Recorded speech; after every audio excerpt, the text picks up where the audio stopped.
Today we're going to be telling you exactly how to dominate turn 1 with Aislinn, the High Elf Sea Lord. So the High Elves, they gain influence to recruit superior lords or manipulate diplomacy between factions. High Elves gain access to outposts and allegiance points through their alliances.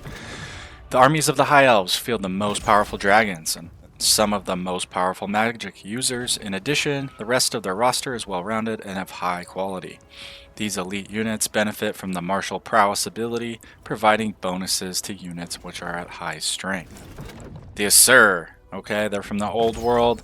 These guys have battled chaos and they did a bloody war against the dwarves, which crippled both of their races.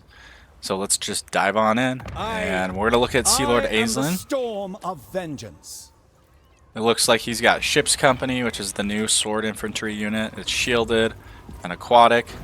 They have low armor, but they do have moderate leadership. I mean, honestly, they're not that great. So you're definitely going to want to keep their hit points up, or else they're going to lose this passive ability called martial prowess, okay? That's for most elf units have this, okay? Now we also have some Ulthuan Sea Guard, which is our bread and butter most of the time. We have our Ulthuan Skycutters, which are the new unit as well. The reverb bows, fire whilst moving, they can fly, and they have momentum, and that means they're going to be basically running around the battlefield, doing a bunch of damage. Last, we have Oceanids, which are anti-infantry, and they're the new monstrance infantry with no armor, and they do normal damage apparently, which is kind of odd. I would assume they would do magical damage, but you know, whatever. Asur Domination, the dragon ship is the mightiest weapon of the Ulthuan's navy, so we're going to want to basically try to build as many dragon ships as possible. He can establish colonies. He has access to Asur Domination advancements, such as sea patrol outposts. He also has improved sea navigation. He's immune to high seas, reef, and storm attrition. He has sea lanes, no movement costs when he travels between sea and land. And he has the mist stance, which is this OP version of like a Skaven or tunneling stance. He has decreased local recruitment. He has enabled sea-based attacks. His campaign movement range is plus 10% while at sea. Missile strength plus 20% for high elf ranged units when fighting at sea. Upkeep minus 10% for Ship's Company, Oceanids, Sea Elementals, and Merwin units. And his ability is Iron-Handed Captain, which gives a plus 100 leadership, allows you to rally one unit, which is great for somebody that's routing. His map location is he's going to start all the way down here where the High Elf Sea Patrol has their new sea lanes, and we can jump anywhere in those sea lanes. And the other thing is we can also take our normal route down through this area where Zinch is, or you can come up here and take out like Krokgar and some of the other lords. So let's go ahead and dive on in. This is going to be a campaign on normal battle difficulty, okay? I fight Ulthuan's enemies. Alright, let's jump in. Sea Lord Aislinn. So, we start off right down here. As you can see, there's Charlie Hodgeworth over here on the right. Little pirate ship lord. Okay. We have the mightiest of dragon ships that hound the enemies of the Asur and support allied armies as you gift captured settlements to other high elves. It says establish sea patrol outposts to grow your dedication and benefit from Asur domination and power advancements. Use the mist landing stance to carry out surprise assaults from the sea constantly, otherwise impassable by coastlines. Assign your lords the patrons of the realms. Positions. Using your influence to grant powerful bonuses while defending. Okay, so they're letting it. It's nice that they highlight and pop up now. So you can see the dragon ship up here. So we have 1 out of 5. The mightiest weapon of Ulthuan's navy. We have Sea Lord Aislinn's unlocking. So you have to go through these to get the dragon ship. Okay. we have established our sea patrol economy. So your Asur Domination right here, you get it. You can spend your dedication to earn sea patrol outposts, and this will make your settlements and armies more powerful. Okay, you have to get 500 dedication or have gifted 2 settlements to another High Elf faction. Mist Mage. Okay, the last thing is Patrons of the Realm. Okay, if you notice, it's right over here. It says you use your influence to gain patronage, gaining beneficial effects for a sign lord and your faction. Gain the favor of the Phoenix King to increase the number of patronages your faction can have.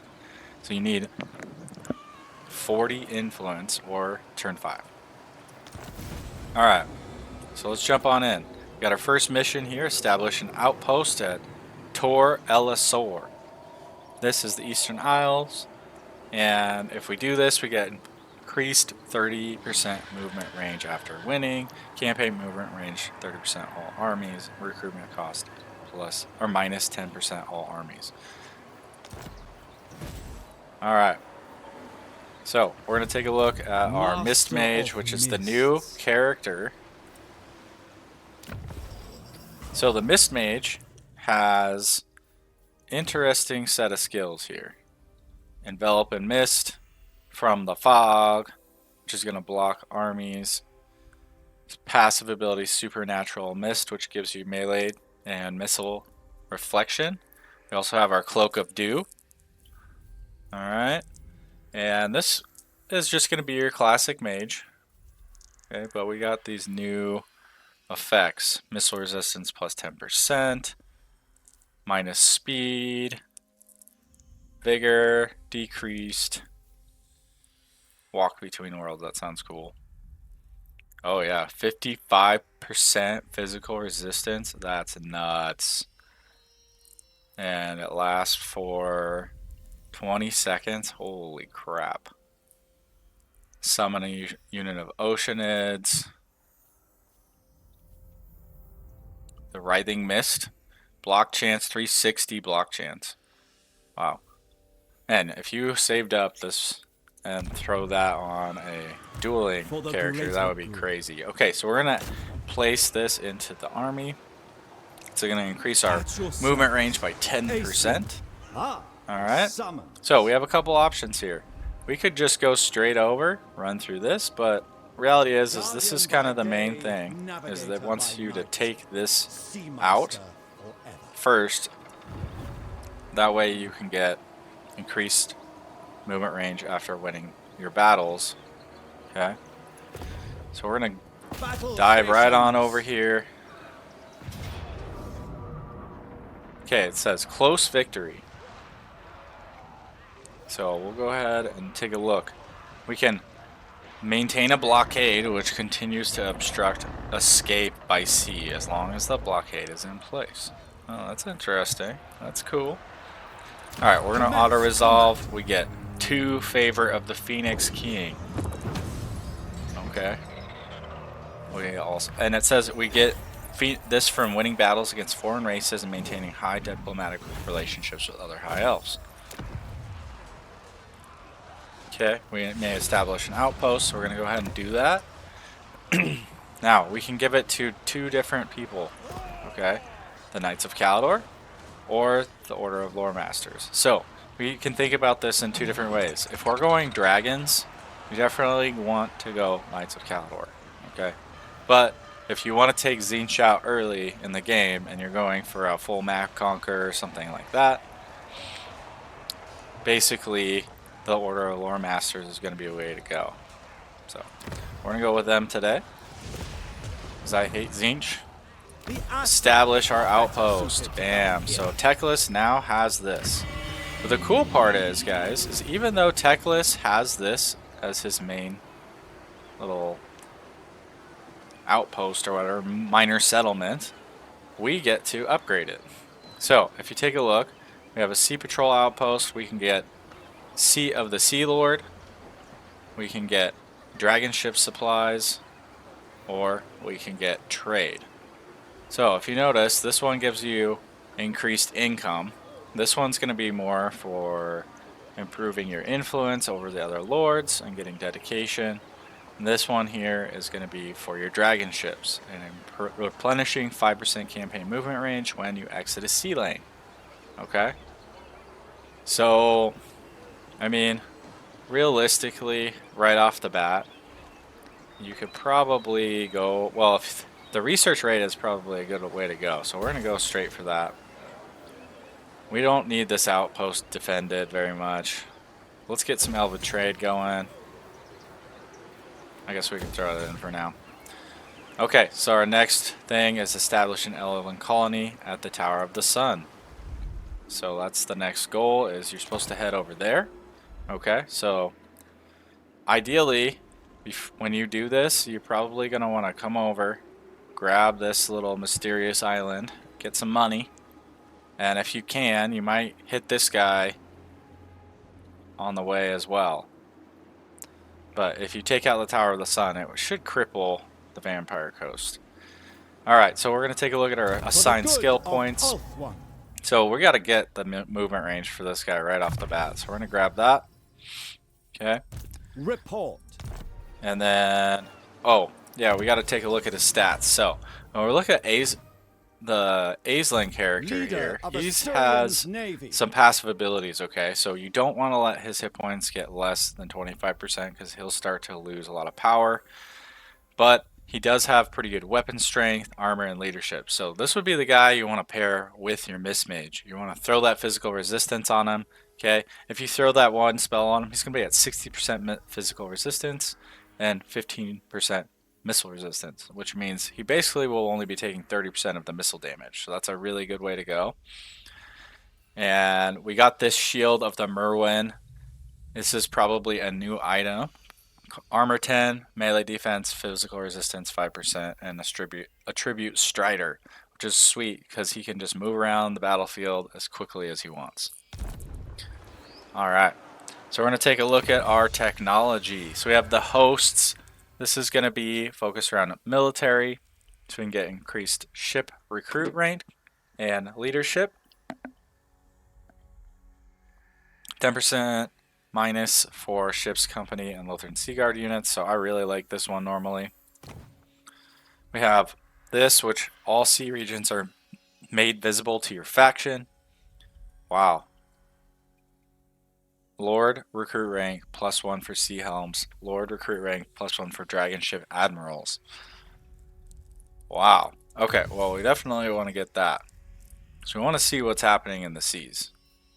And then these ones are going to be naval advancement. So you can't get this till later till you get more elven trade. You're going to need about 1,000 to 2,000 each, okay? It's got melee attack increase, melee defense increase, dragon ship increase recruit rank, Ulthuan Sea Guard units, upgrades. We got Winds of Magic, Favor, Ward Save, Armor Piercing, Weapon Strength, Recruitment, and Dragon Ship Supply Cost Decrease. Ooh, that one would be really nice. And then Elven Colony Ability +1 and increase 10% loot. So these are probably two ones you guys want to go for if you can as well. And then this one here, which you just need a colony harbor, which you could get pretty quickly. I shall effect changes. From there, we're going to go to diplomacy because this is one of the most important things with the High Elves. So we're going to take a look at our quick deal. Alright, so this guy is still not very happy with us. We can't do a trade, defensive alliance, or anything like that. But we can take a look at our intrigue in the court. And we can improve relations if we would like. Okay, so we're going to go ahead and do that. And then it looks like +20 diplomatic relations. We can go back and check. Nope. But next turn, it's possible he'll want to give you a trade deal. Alright guys, so that's about it. We definitely want to make sure we take Aislinn and move him the rest of this distance here. We have dragon ship expansion, which is going to allow armies within the dragon ship circle to recruit from it, and establishes replenishment in foreign territory, and also leadership is increased. There's also flank speed stance, which you're not going to be able to initiate battle, but you do get campaign movement range and campaign line of sight. Alright. We do want to build our ship, but not until we Another move. deserved victory. So we're going to move over here. We shall continue after resupplying. Not this time. A reasonable request. We're going to grab Triumph again, as it should be. the campaign movement range.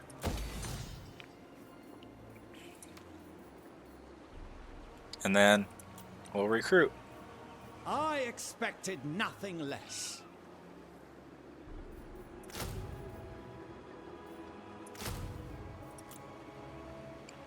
Alright guys, so that's it for Aislinn. Hope you enjoyed. Make sure you like and Triumph subscribe to Titan as Prime it Gaming. should be. Titan Prime out. Subscribe, and let your name be remembered among the heroes.